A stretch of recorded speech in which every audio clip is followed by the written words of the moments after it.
step up, slide my knee right up over, squeeze, get that one. He rolls, I roll with him, I anticipate it.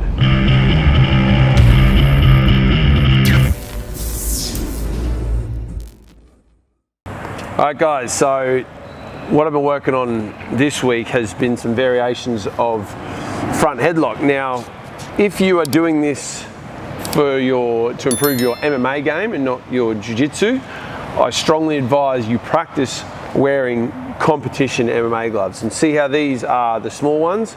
Some people have the ones like the sparring MMA gloves that are slightly thicker. Just understand that if you practice in sparring gloves, you just can't fit your hand into holes, so you stop going for certain chokes because you can never get them, so you go, oh, that doesn't work. But in actual fact, it would work if you were wearing these gloves.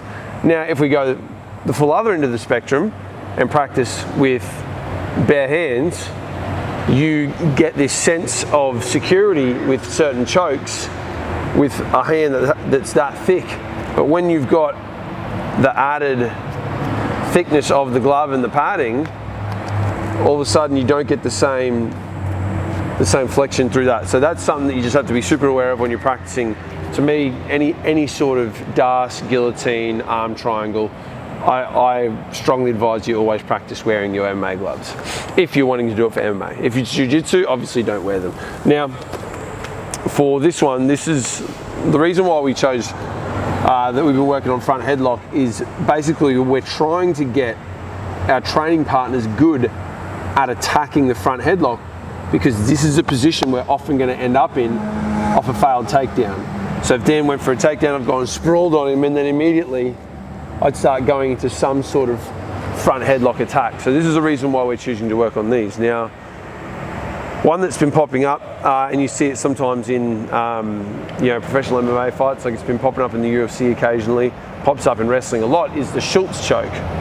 So the Schultz Choke is the hand goes across the neck and under the armpit. Instead of going into an anaconda, we use a gable grip, and this gets this nice ability to control the opponent's head and arm and really steer them in the direction we want to go, rather than locking up like this. This does work too. It does absolutely work. You just find you get you can actually get some really good, a really good choke if you do this correctly. So the way I do it is from here, even if my opponent gives a little bit of attention with trying to bring his elbows a little bit wide, he feels the choke on, his reaction is to kind of widen, right? So even if he does that, that's okay.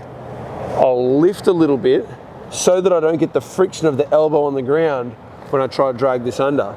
So I lift a little bit and then almost like pinch my elbows together as I drop his elbow underneath him, like that.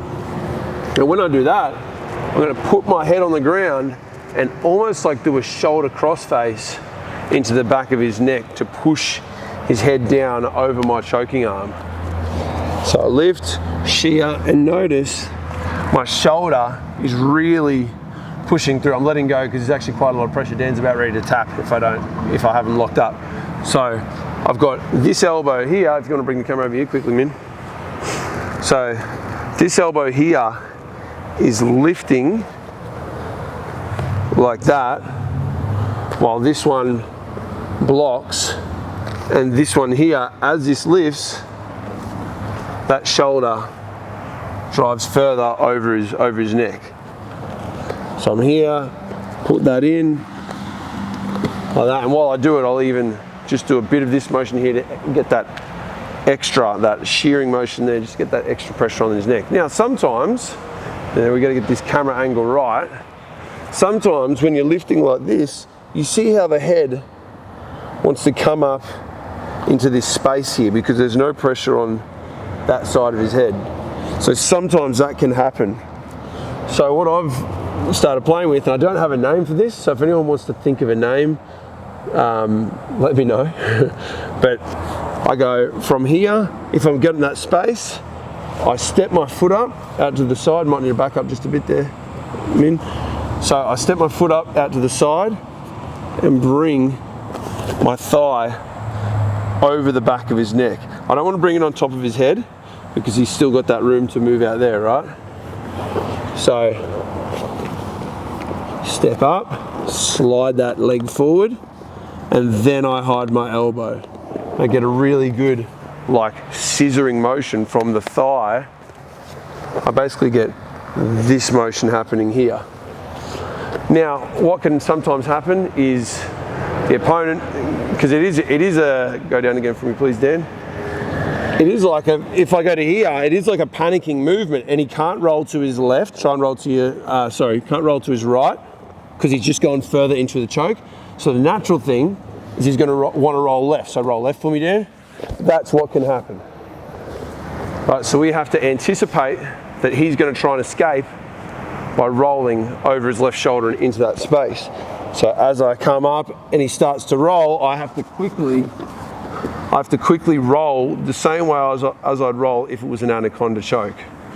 So, sorry, this microphone's just going to get on here. So I'd quickly roll over, and I'm now in a position, use this gable grip to sink in a good anaconda choke. Now from here, what I like to do is, again, his defense is to try and open that elbow up, which weakens, takes pressure off his neck here.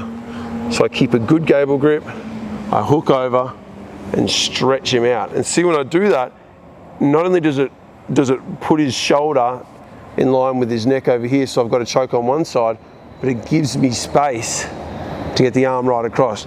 I could probably finish from there quite easily, but to really get a nice anaconda, I dive this through, sink it up, and then again hide my bottom elbow like that. And for the extra choke, I'll even push my stomach. So hide, push down. So he's got the elbow going under the chin, pressure going across the back of the neck like that. So one more time, the full sequence. If you were going to practice it, you do it in stages. Lift, drag, head on the ground, almost a shoulder, cross face into the back of his neck. I squeeze and get the Schultz choke. If I can't get enough pressure, step up, slide my knee right up over, squeeze, get that one. He rolls, I roll with him, I anticipate it. Instead of trying to lock the anaconda straight away where he can widen his elbows, no, keep the elbow down and widen, like that.